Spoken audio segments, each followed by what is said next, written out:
Technical evidence ఉన్నది వాళ్ళది కూడా. ఏమున్నది? కండువా కప్పుకున్నారు. సరే కండువా ఇది కాంగ్రెస్ కండువానే ఇది అని నిరూపించలేకపోవచ్చు, పక్కన పెడదాం. బయటకు వచ్చి వాళ్ళు మేము కాంగ్రెస్లో జాయిన్ అయినామని చెప్పారు.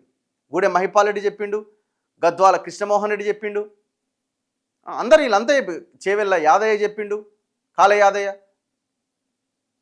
ఆయన ఎవరు మన జగిత్యాల జీవన్ రెడ్డి, జగిత్యాల ఆయన సంజయ్ కుమార్ చెప్పిండు, డాక్టర్ సంజయ్ కుమార్, అందరూ మాట్లాడిన వాళ్ళే. ఆ ఎవిడెన్సెస్ కూడా ఉన్నాయి. సరే భవిష్యత్తులో ఏం జరుగుతుందన్నది చూడాలి.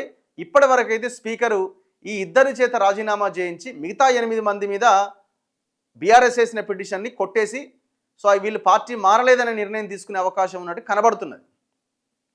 ఇంకొక 3 వారాలు ఆగితే మొత్తం క్లారిటీ వచ్చేస్తుంది. ఆ లోపుగానే దానం నాగేందర్ రాజీనామా చేయబోతున్నారట. ఇక్కడ దగ్గర ఏం లేదాడా, స్పీకర్ని కలిస్తే ఏముంటుంది?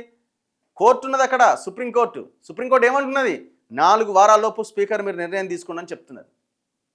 చాలా సీరియస్ అయింది. జనవరి 1 ఎక్కడ చేసుకోవాలనుకుంటున్నారు మీరు అని అడిగింది. ఇప్పుడు కడియం శ్రీహరి స్పీకర్ని అడిగితే ఏం ఉపయోగం లేదు, స్పీకర్ చేతిలో కూడా ఏం లేదు. సో కాబట్టి స్పీకర్ని కలిసినా ఏం కలిసినా ఉపయోగం లేదు. కడియం శ్రీహరి కూడా రాజీనామా చేసే ఆలోచనలో ఉన్నట్టు కనబడుతున్నది. ఇంతవరకు ఆయన కూడా రిప్లై ఇవ్వలే. స్పీకర్ ఇచ్చిన నోటీస్కి ఇంతవరకు ఎందుకు పార్టీ మరి మారినరా మారలేదంటే ఇంతవరకు రిప్లై ఇవ్వాలి. 8 మంది మాత్రమే రిప్లై ఇచ్చి విచారణకు హాజరయ్యారు.